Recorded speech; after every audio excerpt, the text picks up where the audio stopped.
Saya punya seorang kakak perempuan, dia bilang ingin minta cerai pada suaminya dikarenakan apa ini?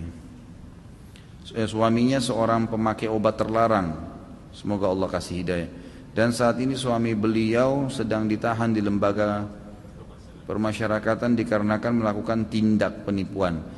Kemungkinan suaminya akan keluar bulan 10 tahun ini. Salahkah Ustaz kalau istrinya minta cerai? Hal apa saja dalam Islam di mana istri boleh minta cerai? Tidak salah. Jadi kalau suami sudah sampai melakukan dosa besar, maka boleh istri mengajukan cerai. Itu salah satu penyebab. Jadi ada beberapa penyebab. Yang pertama karena adanya pelanggaran. Yang pertama itu adalah kekufuran, murtad dari agama, kufuran. Maka itu perbuatan syirik. Itu semuanya sudah boleh dia minta cerai.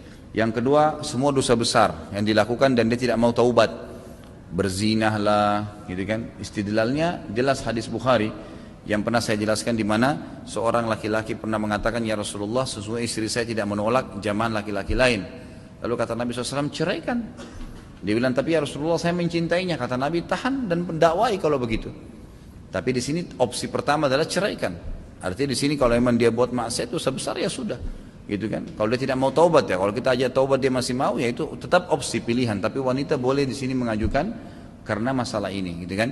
Yang ketiga, dia boleh mengajukan cerai kalau si laki-laki ya sudah hilang informasi. Itu yang paling kuat pendapat ulama kurang lebih 2 tahun.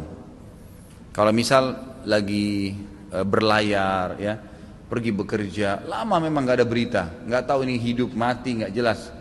Kalau sampai 2 tahun dia tidak ada informasi, maka perempuan sudah punya hak secara hukum Islam untuk mengajukan cerai. Yang selanjutnya, yang keempat adalah tidak mendapatkan haknya. Tidak mendapatkan hak, memang dia tidak dapat, ada hak-hak wanita, perlindungan, pendidikan, nafkah, ya kan, kebutuhan biologis, itu semua adalah hak. Maka dia boleh ajukan. Yang terakhir adalah ulama menambahkan dengan kalau dia sudah tidak bisa lagi bertahan dikarenakan tidak ada lagi rasa suka yang bisa dipupuk, gitu. Seperti pernah ada terjadi seorang sahabiat yang menikah dengan seorang sahabat, kemudian makin hari dia makin benci dengan suaminya. Tidak ada indikasi sihir, tidak ada indikasi apa. Karena dengan masuk Islam, kemudian banyak sahabat-sahabat yang baik-baik, gitu kan. Kemudian juga banyak laki-laki yang melebihi kelebihan fisik yang banyak, maka dia pun merasa terganggu.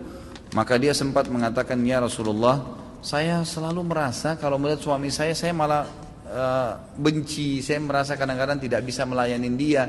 Bagaimana nih ya Rasulullah?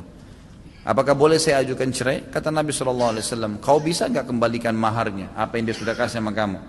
Dia bilang, saya kasih ya Rasulullah, saya kembalikan. Kata Nabi SAW, baiklah kalau begitu, gitu kan? Baiklah kalau begitu. Tentu di sini bukan kita buka pintu perceraian, tapi kalau seorang wanita, kata para ulama, bertahan, maka itu jauh lebih baik. Itu jauh lebih baik.